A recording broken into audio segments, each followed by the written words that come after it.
Provérbios capítulo 27, versículo 17, diz assim: Como o ferro, com o ferro se afia, assim o homem ao seu amigo. Veja, novamente, como o ferro, com o ferro se afia, assim o homem ao seu amigo.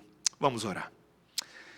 Senhor, a tua palavra, que é uma espada afiada de 2 gumes, tem poder para penetrar a nossa alma e discernir tudo o que existe lá dentro. Rogamos que ela faça exatamente isso agora, que o teu Santo Espírito a manuseie de tal maneira a produzir em nós fruto de justiça para a eternidade, em nome de Jesus. Amém.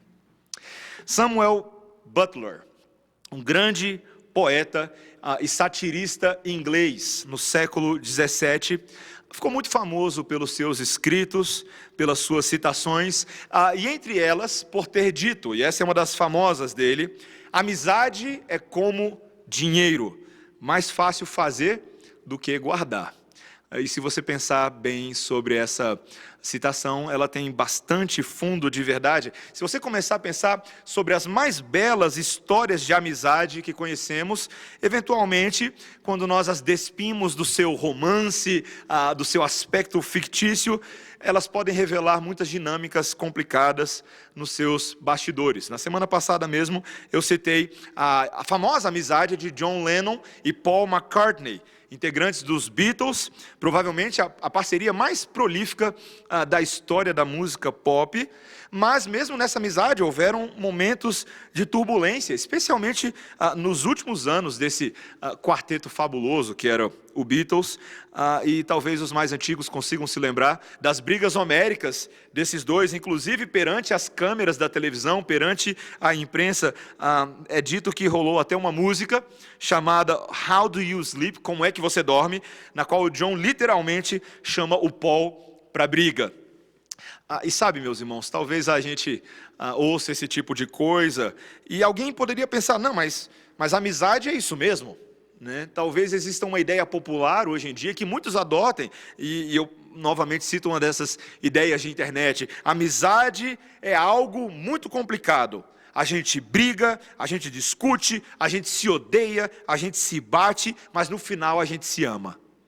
Isso parece muito estranho. Talvez uma pessoa pode achar que isso é normal, mas isso não é saudável dentro de um relacionamento de amigos, que eles se odeiem e se amem ao mesmo tempo. Isso contradiz a própria palavra de Deus no livro de 1 João, que nós estudamos recentemente. Meus irmãos, para a amizade usufruir dos seus maiores benefícios, ela precisa tratar dos seus pecados.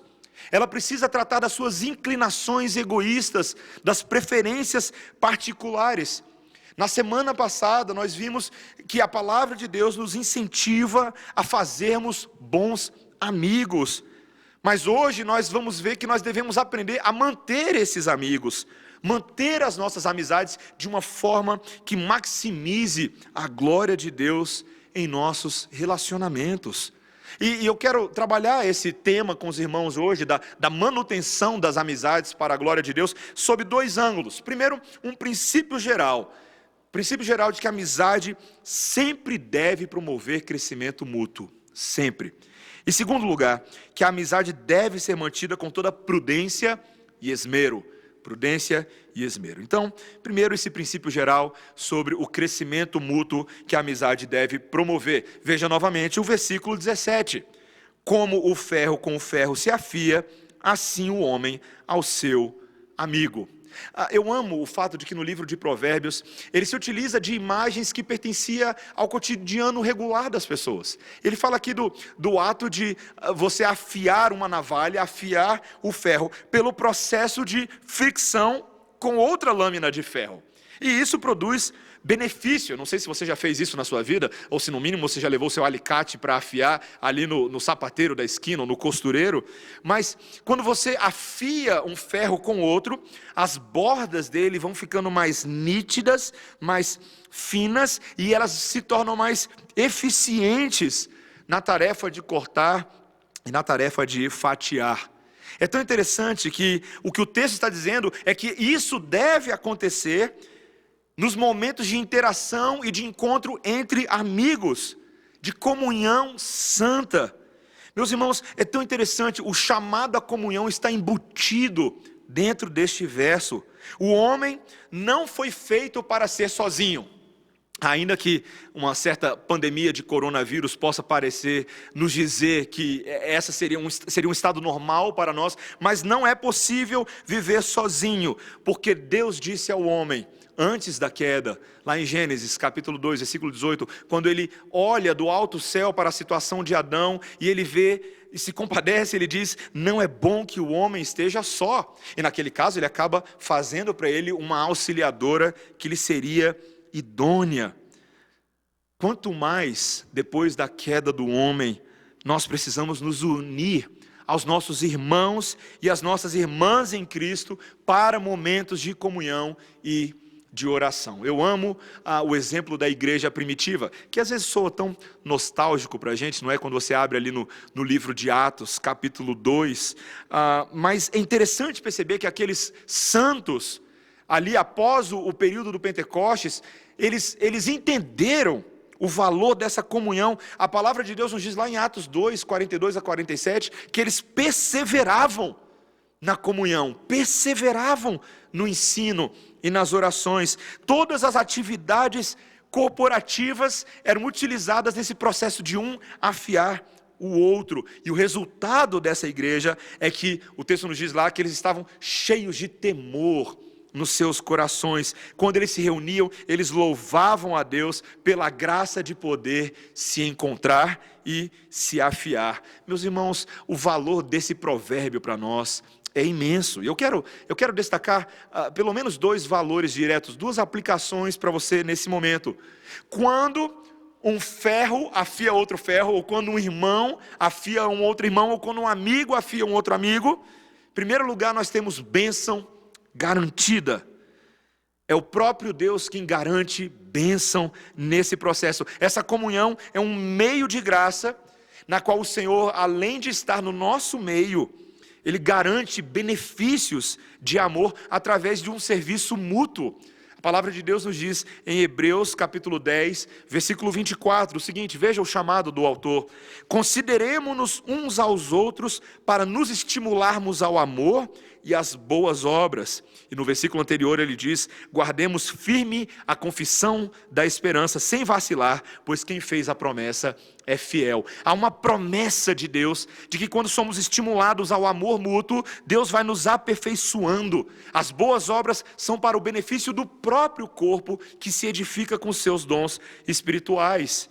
Mas, e apenas para exemplificar, a partir de uma amizade bíblica que mostra exatamente isso, talvez seja a amizade de Davi e Jonatas, uma das mais famosas nas Escrituras Sagradas.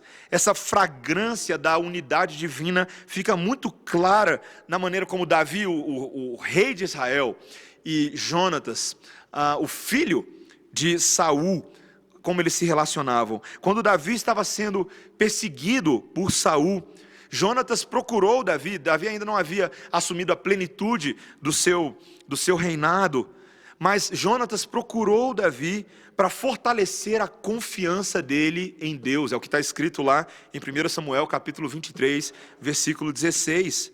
Veja que a função do amigo, quando vai ao amparo daquele necessitado, é justamente afiá-lo, trazer confiança, fazer com que ele não se esqueça das promessas de Deus e daquilo que Deus havia predeterminado para a vida de Davi. Meus irmãos, na vida cristã nós precisamos de amigos que funcionam como bons lembretes para a gente, não é verdade?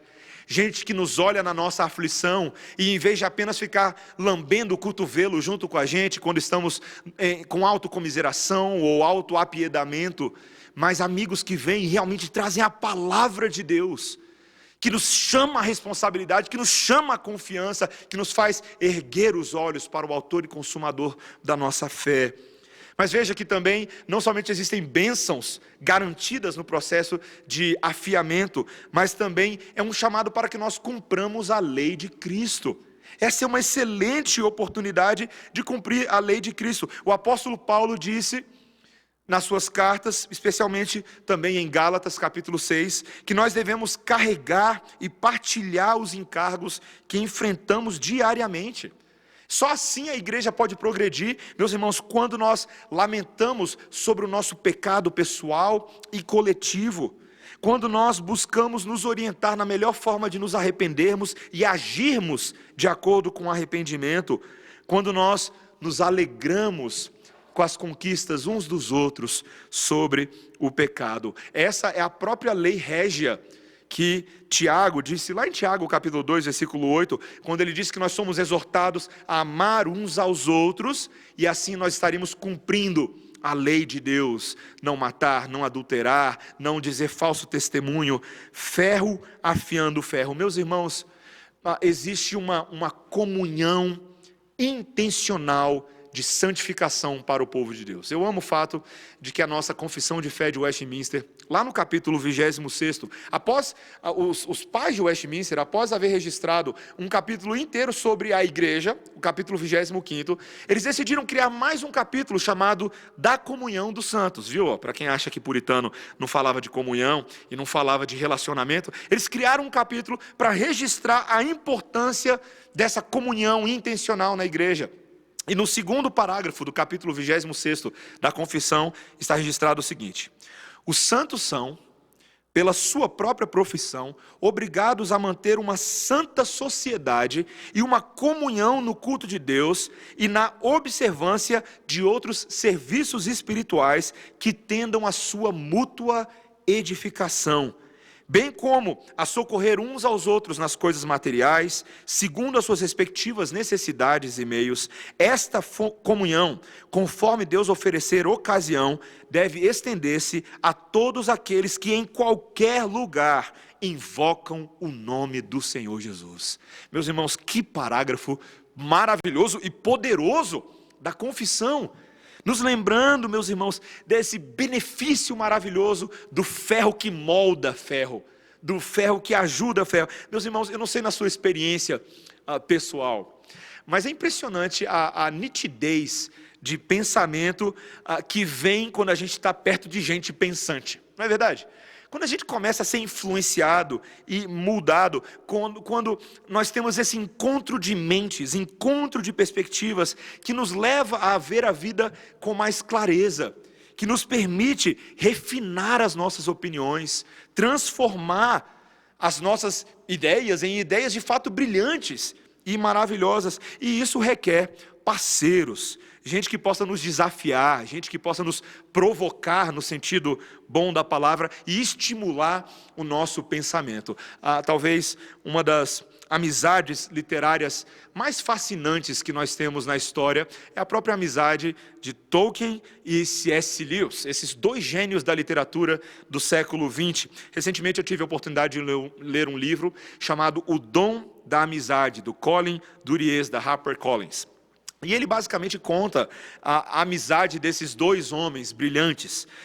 Ambos eram impressionantemente capazes de escrever coisas que transcendiam o seu tempo, utilizavam suas penas habilidosas para criar mundos imaginários que eram capazes de criticar o mundo moderno, esse mundo pós-cristão europeu, principalmente no qual eles viviam, enquanto ao mesmo tempo eles iam resgatando valores cristãos que estavam na fundação do pensamento ocidental. E Tolkien foi uma peça-chave para a conversão do seu amigo, numa conversa em que ele estava com C.S. Lewis falando sobre o mito, a questão do mito e dos evangelhos, e o livro registra que ele argumentou a favor dos evangelhos cristãos como base do amor universal pela história que para Tolkien era sacramental. E quando Tolkien falou essas palavras, os evangelhos como base do amor cristão, isso apelou ao coração de C.S. Lewis e encontrou algo, um anseio que já estava ali. E C.S. Lewis diz que essa alegria acabou pegando ele de surpresa. Ele conta que não foi ele que encontrou a Deus, foi Deus que o achou. Deus era o caçador e Lewis era apenas a caça. E assim, meus irmãos, a amizade deles foi se desenvolvendo, eles se juntavam para formar seus cachimbos, para passar a vida juntos, ouvir histórias, mas eles contavam suas próprias histórias uns aos outros. É registrado que Tolkien lia as narrativas da Terra-média para C.S. Lewis, que ouvia tudo aquilo absorto, com lágrimas nos olhos, emocionado, enquanto também fazia observações para aperfeiçoamento da literatura do Tolkien. O Tolkien já não tinha muito apreço para ouvir as crônicas de Nárnia do C.S. Lewis. Aparentemente ele tinha um pouco de inveja do amigo dele nessa área, e sim, eles também tinham diferenças. É interessante, um era romanista, Tolkien era romanista, Lewis era anglicano, e teve momentos que eles tiveram um certo esfriamento na amizade deles, particularmente quando C.S. Lewis se casou com Joy Williams, uma moça que já havia sido casada antes, e Tolkien não aprovou aquilo, ele não concordava com o casamento com quem já fosse divorciado, mas é impressionante que os conselhos mútuos desses dois fizeram que a amizade deles se mantivessem até os seus últimos dias como amigos. Eu pergunto a você, você tem amigos assim? Amigos que são capazes de te desafiar, gente que mesmo na crítica que visa a edificação, essa pessoa te leva a considerar sugestões, ideias, discussões que acalentam e enriquecem o nosso coração. Nós precisamos caminhar com gente melhor do que a média aí afora, meus irmãos. Precisamos dos amigos de Deus, que se tornam amigos das nossas almas também, para nos edificar. Lembre de Provérbios 13, versículo 20. Quem anda com os sábios será sábio, mas o companheiro dos insensatos se tornará mal. E você lembra da história do papagaio que nós contamos na semana passada. Mas o que é importante não é olharmos somente o valor do ferro que afia ferro, mas uma vez agora que você encontrou esse amigo, como você deve manter essa amizade. Talvez essa seja uma das coisas mais difíceis para nós, porque amizades boas muitas vezes começam muito bem, mas vão se desgastando à medida que os pecados das partes vai se revelando. E o livro de Provérbios, e aqui nós não vamos cobrir toda a gama possível do assunto amizade, mas o livro de Provérbios fala bastante sobre como amigos devem se portar com a finalidade de manter as amizades que Deus lhes conferiu. E isso deve ser feito com muita prudência e com muito esmero. Em primeiro lugar, nós precisamos reconhecer no livro de Provérbios as coisas que normalmente perturbam as amizades. Esse é o meu primeiro subponto desse segundo ponto. As coisas que perturbam as amizades e que devem ser lidadas frontalmente. Veja que várias dos versículos que nós vamos falar aqui agora dizem respeito à maneira como os amigos usam as suas línguas. E por meio das suas línguas e seus lábios manifestam suas opiniões e seus comportamentos.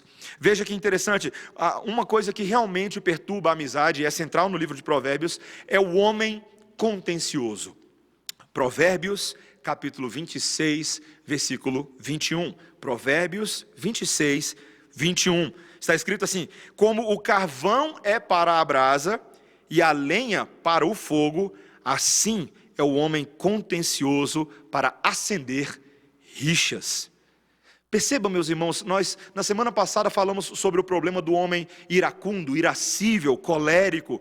E veja que aqui agora, num contexto de amizade, quando você é amigo de um homem que tem a característica de ser briguento, é basicamente como um homem que vive a atirar querosene no fogo. Ele está sempre tentando acender fogo na floresta. E sabe, o livro de Provérbios fala muito sobre isso, sobre gente que está acostumada a tacar fogo na lenha. Provérbios 26, 20. Provérbios 26, 20. Sem lenha, o fogo se apaga, e não havendo maldizente, cessa a contenda. Está vendo? O problema é que muitas vezes o rixoso, o contencioso, é aquele que está acostumado a botar combustível e madeira, todo tipo de coisa, para fazer o bicho pegar, vamos botar assim, né? E quando a atitude certa deveria ser fazer a fofoca cessar, colocar água sobre as contendas. Meus irmãos, infelizmente, muitas pessoas, e obviamente sem citar nomes, mas me vem à mente um amigo do passado, que ele era basicamente assim: nós não podíamos jogar um jogo de futebol, que ele sempre arrumava uma briga.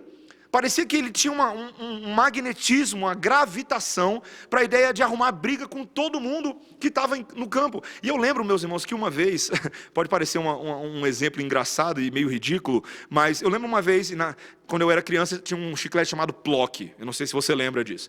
E ele havia, supostamente, comprado um chiclete Plock e colocado em cima do banco no qual nós aguardávamos para entrar no próximo time de futebol. E sei lá o que aconteceu, se alguém pegou, se aquele chiclete caiu. Ele procurou aquele chiclete, não achou. Ele fez um celeuma. Causou um caos. Aquela partida de futebol acabou naquela noite. Ele conseguiu arrumar briga com metade das pessoas que estavam ali, porque era um homem inclinado à contenda. Será que muitas vezes nós temos um espírito inclinado à contenda, queremos sempre tirar satisfação e defender o nosso território? Veja que isso no livro de Provérbios pode se manifestar de outras formas também, como por exemplo, a pessoa que insiste em questões ofensivas apenas por implicação ou por polêmica. Veja Provérbios 17, versículo 9. Provérbios 17, versículo 9. O que encobre a transgressão adquire amor, mas o que traz o assunto à baila separa os maiores amigos. Talvez você não tenha entendido bem a relação disso com o que eu falei antes, mas o que ele está falando aqui é dessas pessoas que são tentadas a trazer à tona os erros e as contendas que eles têm com outros, simplesmente por implicação. Gente que gosta de, mesmo em conversas que não tem nada a ver com o assunto, trazer alguma coisa do passado, alguma coisa que aconteceu. E meus irmãos, particularmente, isso é muito típico na amizade entre marido e mulher. Infelizmente, marido e mulher, quando estão discutindo no auge do calor da sua discussão, tendem a resgatar aquelas coisas que estavam no passado, inclusive algumas que já estavam até perdoadas, apenas para atiçar, para implicar e para mostrar que eles têm razão e que eles devem ter a última palavra. Meus irmãos, o que o texto diz é que a gente tem que esquecer a ofensa e manter a amizade. Mas se a gente insistir em trazer ofensas, pode dizer adeus ao amigo. Ninguém quer ficar por perto de gente assim. Veja que um outro pecado próximo desse é o tipo de pessoa que começa debates e discussões sem sentido, sem fundamento. Provérbios 17, 14. Provérbios 17, 14. Como o abrir-se da represa, assim é o começo da contenda. Desiste, pois, antes que haja rixas. Veja, esse é um exemplo bem interessante para nós, como nação, que passamos pelo rompimento de algumas represas e barragens no nosso país, e nós sabemos o dano que é causado quando aquela represa, com toda a sua lama, com todo o seu conteúdo, vem sobre a cidade. Não tem controle, é impossível que qualquer um controle. O apóstolo Paulo sugeriu a Tito, e também havia sugerido a Timóteo, que eles, como jovens pastores, corressem de pessoas que adoram elucubração sem sentido.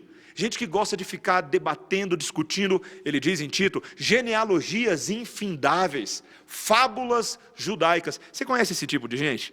Que com o pretexto, com o afã de dizer, eu quero ter uma discussão teológica com você, ou eu quero ter uma discussão política com você, ou sobre algum outro tema que possa gerar algo de controvérsia, aquela pessoa se alegra e se refestela na ideia de só ficar debatendo por debater, sem nenhum foco em vista, e pelo contrário acaba amargando o seu relacionamento com os seus amigos. Uma coisa que é interessante também, uma característica da fala, no livro de Provérbios, bem importante, é o intrometido. Aquele que se intromete em assuntos que não são seus. Provérbios 26, 17. Quem se mete em questão alheia é como aquele que toma pelas orelhas um cão que passa.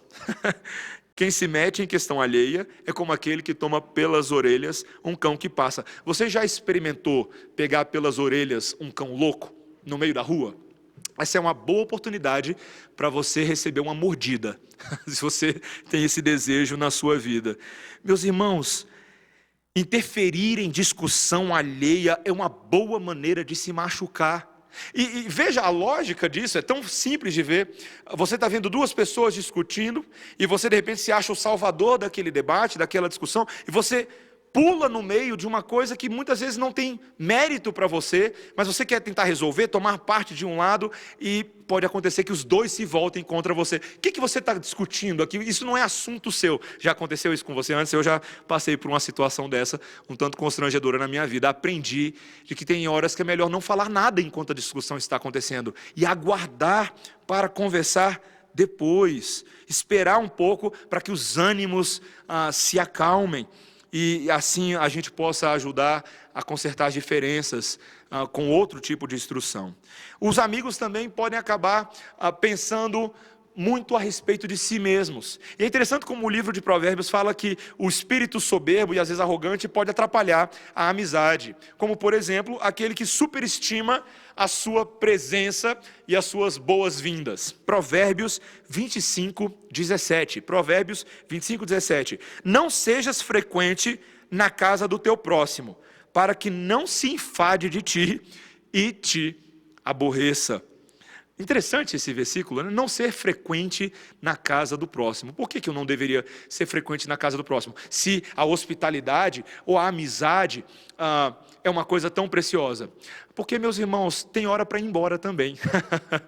Eu lembro-me quando morei fora, e uma coisa curiosa que eu achei na cultura norte-americana é que você tinha hora para chegar na casa de uma pessoa, mas eles marcavam também hora para sair, o encerramento de uma atividade na casa. E eu não estava muito acostumado com isso aqui no Brasil, porque aqui meio que falta um simancômetro para a gente, né? A gente vai embora quando a gente acha que está na hora, mas nem sempre a gente consulta o anfitrião da casa. Veja que há uma preocupação aqui por aquele que nos recebe, pelo anfitrião.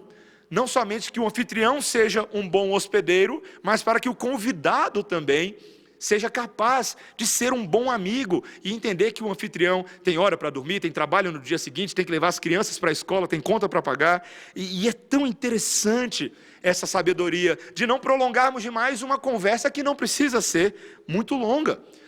E particularmente, meus irmãos, é interessante que a nossa língua ela acaba nos traindo. Outra categoria no livro de Provérbios são aqueles amigos cheios de elogios insinceros e bajulações. Provérbios 27, 14. O que bendiz ao seu vizinho em alta voz, logo de manhã, por maldição lhe atribuem o que faz. De novo.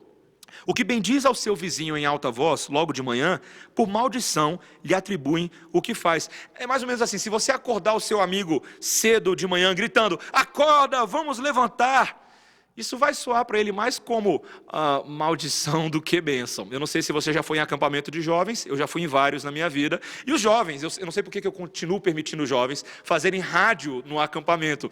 E a rádio, que é para ser uma coisa muito boa, no primeiro momento você pode amaldiçoar ela se você está assim para lá de cansado, dependendo das músicas que são tocadas e como uma coisa vem. A brincadeira aqui é mais ou menos essa.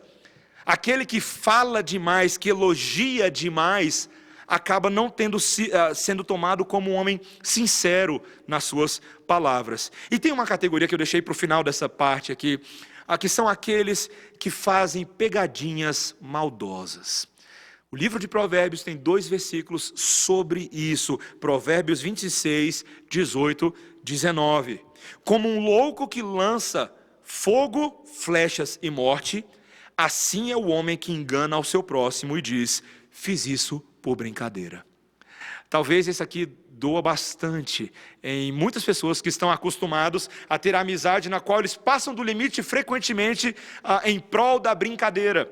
Fazem pegadinhas, estão acostumados, como o pessoal diz por aí, com a zoeira, mas fazem brincadeiras ofensivas.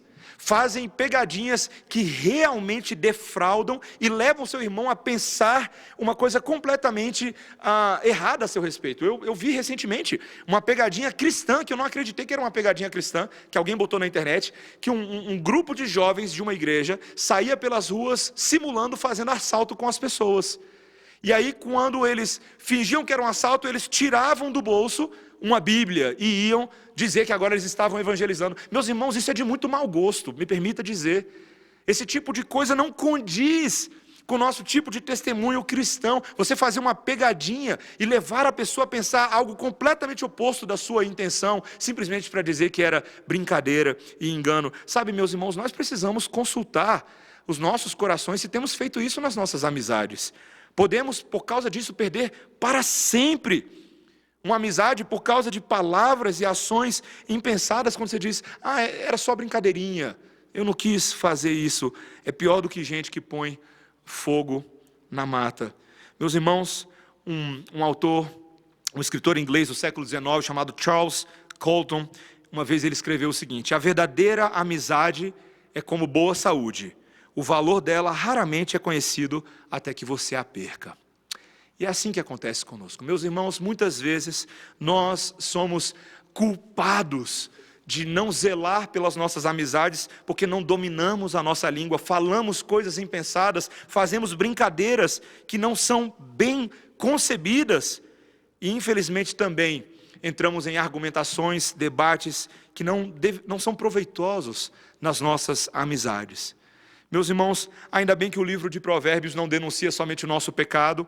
Talvez você sinta o seu coração exposto nessa noite diante de tudo isso, como eu também me senti ao longo dessa semana ao preparar o sermão. Mas a palavra de Deus também nos traz graça e misericórdia para nós resolvermos os nossos problemas com os nossos amigos. Para manter boa amizade, se você fez algo errado, é importante que você esteja pronto para fazer aquilo que é certo, como reparação, como fruto de arrependimento. E sabe, meus irmãos, reparar problemas com os nossos amigos, e eu faço esse parênteses aqui, nem sempre é fácil. Eu preciso admitir isso. Muitas vezes, recuperar a confiança que foi perdida, que foi quebrada, vai exigir da pessoa bastante paciência perante o Senhor. O próprio livro de Provérbios diz lá em Provérbios 18, 19, o seguinte: o irmão ofendido resiste mais que uma fortaleza, suas contendas são ferrolhos de um castelo. Então, realmente, reconquistar o coração agora desconfiado por causa de uma ação pecaminosa pode ser muito complicado, mas ainda assim, meus irmãos, a Bíblia nos convida, na misericórdia e no poder de Deus, a fazermos isso em relação aos nossos amigos, a não evitarmos e colocarmos debaixo do tapete amizades que passaram, mas resolvermos as questões com os nossos irmãos. E o livro de Provérbios traz algumas orientações. Por exemplo, a primeira coisa é você se certificar de que você está em paz com Deus, antes de estar em paz com o seu amigo. Interessante isso, né?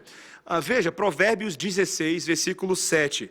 Sendo o caminho dos homens agradável ao Senhor, este reconcilia com eles os seus inimigos. Interessante, né? Quando um homem caminha de tal maneira que ele busca em primeiro lugar o reino de Deus e busca a paz agradável no seu relacionamento com o Senhor se torna um emissário para reconciliá-lo até mesmo com os seus inimigos.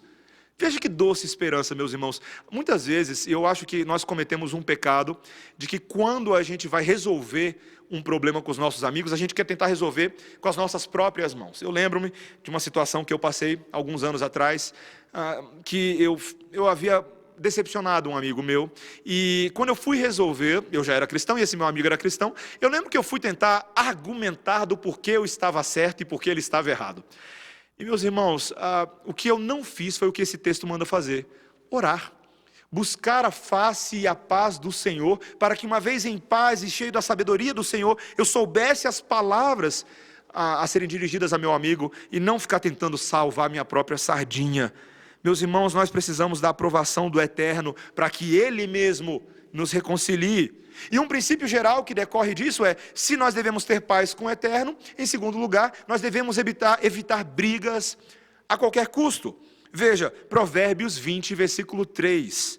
Honroso é para o homem o desviar-se de contendas, mas todo insensato se mete em rixas. Meus irmãos, evitar brigas desnecessárias é a marca registrada de quem tem bom caráter. Quem gosta de brigar são os insensatos, mas os sensatos, os justos e piedosos, deveriam ser aqueles que promovem a pacificação, são bem-aventurados por serem pacificadores. Veja que nisso também é importante que esse pacificador aprenda a ser longânimo. Você sabe o que significa longanimidade? Basicamente, você ser lento na raiva, vamos colocar assim. Provérbios 15, 18. O homem iracundo suscita contendas, mas o longânimo apazigua a luta.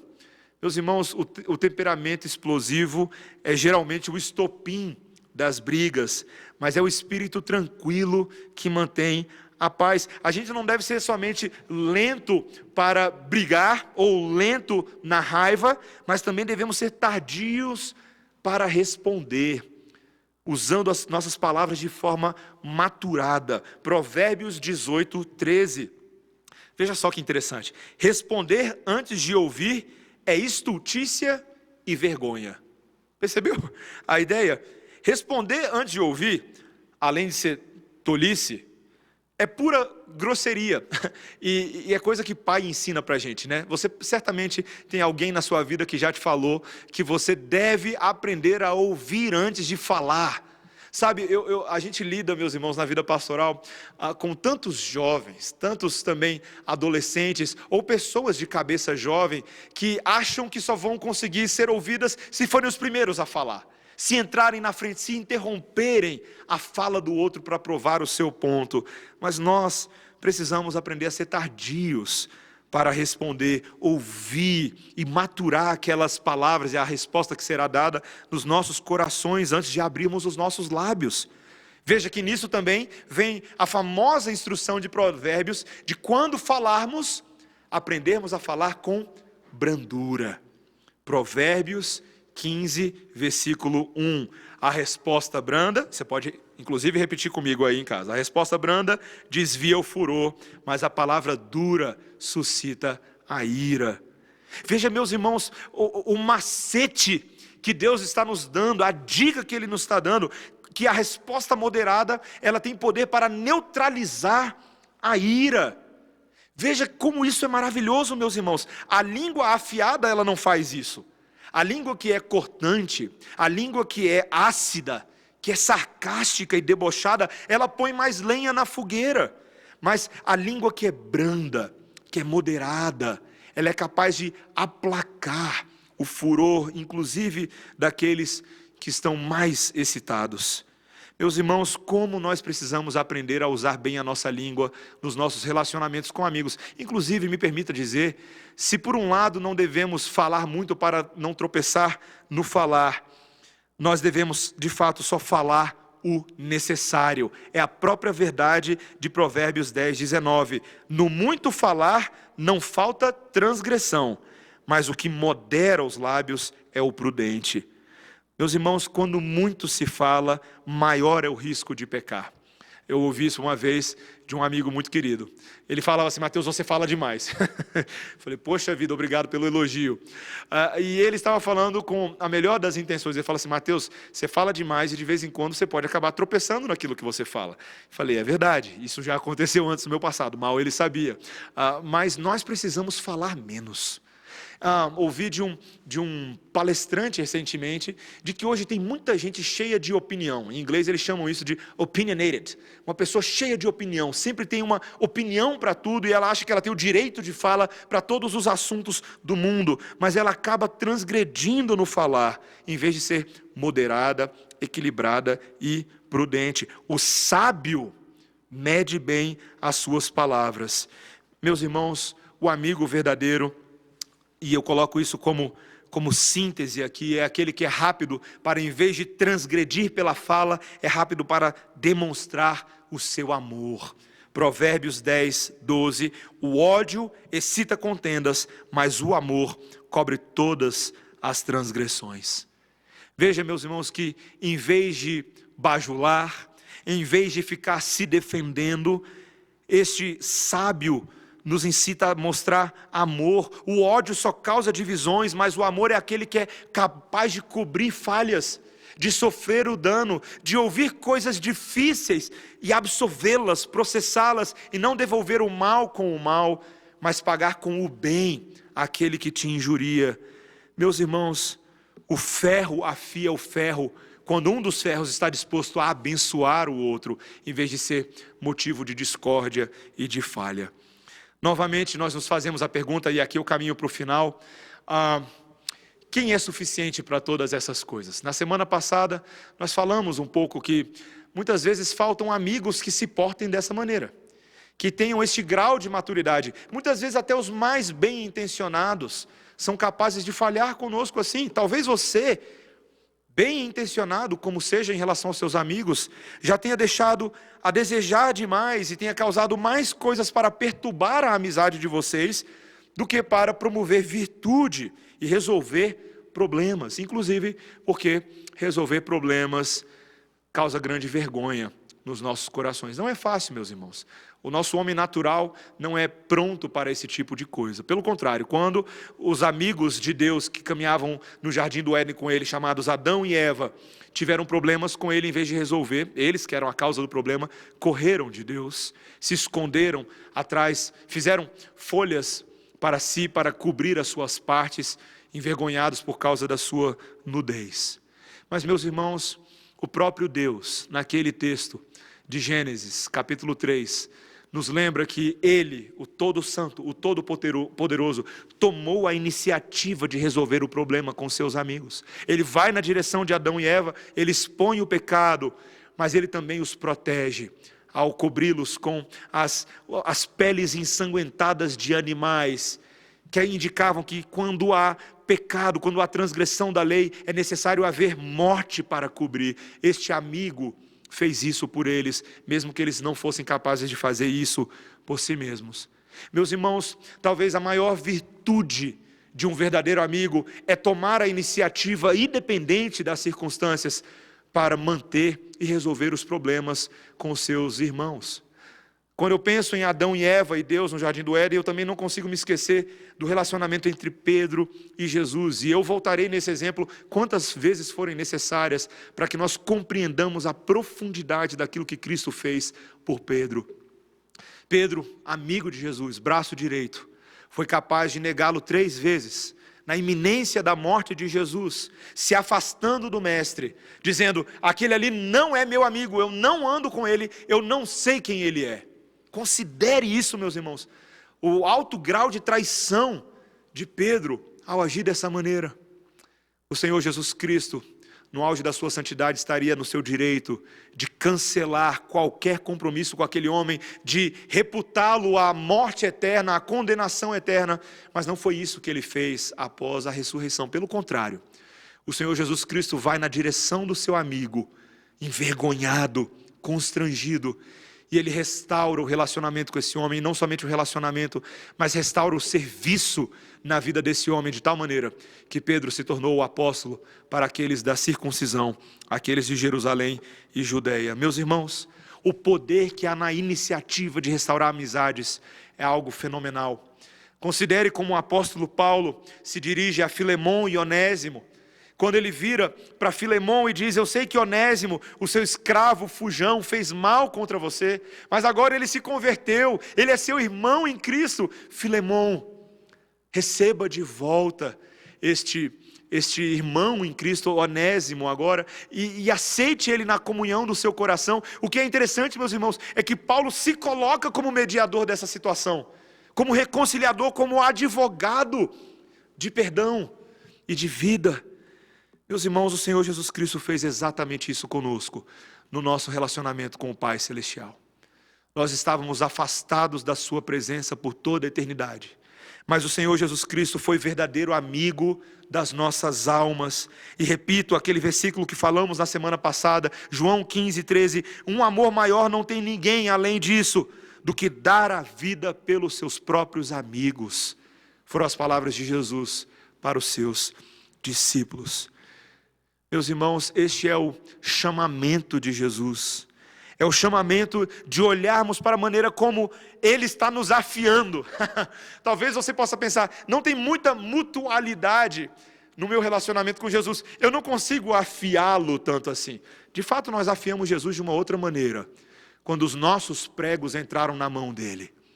Mas Ele nos afia hoje, por misericórdia e graça. Ele é o amigo das nossas almas, que pega a espada do Espírito, a palavra de Deus, mais cortante do que uma espada de 2 gumes, e penetra o nosso ser, fazendo distinção entre alma e espírito e encontrando tudo dentro de nós, esclarecendo tudo, trazendo verdade e colocando por terra mentira. O Senhor Jesus Cristo é um espadachim que usa muito bem essa palavra e conferiu a outro espadachim, o Espírito Santo de Deus, que faça isso conosco hoje. Essa palavra que nos afia, que entra nas nossas almas, para que nós respondamos à amizade de Jesus dentro do que Ele está fazendo por nós. O próprio versículo 13, que diz que o Jesus é o maior amigo das nossas almas, antecipa o versículo 14 de João 15, que diz: vocês são meus amigos se fizerem o que eu mandar. Meus irmãos, será que nós temos sido amigos de Jesus? Será que nós estamos fazendo o que Ele nos ordena? O Senhor Jesus Cristo hoje está nos ordenando afiarmos outras navalhas para a glória de Deus. Se Ele nos afia e se Ele coloca amigos para nos afiar, nós devemos afiar os nossos amigos. Nós devemos responder dessa maneira. A graça manifestada de Deus na cruz do Calvário por você é para que você faça isso. É para que você seja assim, para que você abrace essa responsabilidade. Talvez você pense: poxa pastor, mas eu sou uma faca bem cega. Eu não tenho corte, ou eu já perdi o meu corte, eu não tenho nada a oferecer. Mas você não pode se esquecer que uma faca cega ainda é uma faca. Ela pode ter um corte bem pequenininho, ela pode ser menos eficaz, ela pode ser menos útil, mas Deus tem poder para nos dar novo corte, para nos dar nova navalha. Quando nós passamos tempo com a congregação dos santos, quando nós trabalhamos as nossas disciplinas espirituais, quando aprendemos a exortar uns aos outros, encorajar uns aos outros, orar uns pelos outros, advertir uns aos outros, quando nós compartilhamos a palavra de Deus, quando nós oramos sobre a palavra de Deus, sobre as necessidades dos nossos irmãos, amigos, da nossa igreja local, da nossa cidade, do nosso país. Quando nós fazemos isso, nós estamos ficando mais afiados, estamos afiando os nossos irmãos. O Senhor atribuiu essa responsabilidade a cada um de nós. Essa é a comunhão dos santos. É tão ruim que a palavra comunhão hoje seja confundida com apenas comida e diversão, e não em afiar uns aos outros com a palavra de Deus. Meus irmãos, o Senhor quer que nós sejamos facas melhores. E mais, facas mais brilhantes. Porque se você se lembrar bem, quando você afia a navalha ao mesmo tempo, tudo aquilo que estava embotado e turvo vai dando margem, e o brilho desse espelho dessa navalha vem à tona. Uma faca afiada vai brilhar mais. E nós devemos brilhar mais para o nosso Senhor, porque além de facas, nós somos luzeiros e candeeiros, para que esse mundo conheça a luz do nosso Pai. Como é que o mundo pode conhecer a luz do nosso Pai? Quando nós formos amigos unidos em harmonia. Talvez você pense: será que o coronavírus vai deixar? Nós não estamos presencialmente unidos uns aos outros nesse momento, mas você está sim unido pelo Espírito que te salvou e pelo sangue que te perdoou aos seus irmãos nesse momento. Você pode ter comunhão verdadeira com eles, e você inclusive pode dispor das tecnologias e dispositivos que Deus vai te dar ao longo dessa semana. Está na hora de você começar a usar a conferência do seu WhatsApp, está na hora de você começar a usar o Skype, o Messenger, para você continuar tendo comunhão com seus irmãos essa semana. Uma das nossas irmãs na igreja, inclusive, sugeriu que nós, mesmo que não possamos estar juntos na reunião de oração, podemos nos unir uns aos outros em oração pela internet, em grupo de 3, 4 pessoas, em videoconferência, orando pelas causas uns dos outros, ouvindo as vozes uns dos outros, e assim continuarmos, sob a graça de Deus nos nossos dias, tendo comunhão, ainda que não total em plena em todos os sentidos, mas comunhão verdadeira. A palavra de Deus em Hebreus, capítulo 10, versículo 24 e 25, ela diz: não deixemos de nos congregar, como é costume de alguns. Antes, façamos admoestações, e tanto mais quanto vedes que o dia se aproxima. E o coronavírus não pode impedir isso, meus irmãos. Nenhuma epidemia, pandemia, peste bubônica, nenhuma doença nesse mundo poderá impedir a igreja do Senhor de ter comunhão com o seu Deus e uns com os outros. Isso é promessa da palavra de Deus. Não é o pastor Mateus que garante isso, é a palavra do Senhor. E portanto, meus irmãos, se esses versículos são ditos a nós, independente das circunstâncias que estejamos vivendo, portanto, tenhamos comunhão. Tenhamos comunhão. Que o Senhor nos ajude a sermos assim, meus irmãos, como o Senhor Jesus, ouvindo e obedecendo a ordem dele, para que o mundo conheça o nosso Mestre. Vamos orar. Senhor Deus, nós estamos diante do chamado da palavra, um chamado para experimentar a alegria da amizade. Como Spurgeon falou, ela é uma das maiores alegrias e mais doces alegrias da vida. Ele mesmo reconheceu que muitas pessoas teriam sucumbido à amargura de suas provações se não fosse por causa dos seus amigos. Meus irmãos, meu Deus, como é bom saber que nós temos verdadeira amizade com o nosso Deus, e por causa da amizade com o nosso Deus, temos amizade com os nossos irmãos. Podemos ter verdadeiras amizades que crescem como o crescimento lento de uma planta, não da noite para o dia, e que juntos podemos passar pelas muitas adversidades desse mundo, porque são elas que fortalecem a nossa amizade, Senhor. São elas que vão nos ensinar a mantermos os nossos amigos, a recuperarmos a confiança das amizades e a nutrirmos novas virtudes. Senhor, obrigado porque o Senhor nos dá amigos. Obrigados porque temos uns aos outros nesses momentos de provação e de solidão, porque continuamos afiando as navalhas uns dos outros, para que todos nós sejamos soldados com espadas a postos, sempre prontos a dar razão da esperança que há em nós, santificando Cristo em nossos corações. Abençoa-nos, Senhor, para que não sejamos encontrados em falta na nossa responsabilidade, para que o mundo te conheça nas nossas amizades, em nome de Jesus. Amém. Vamos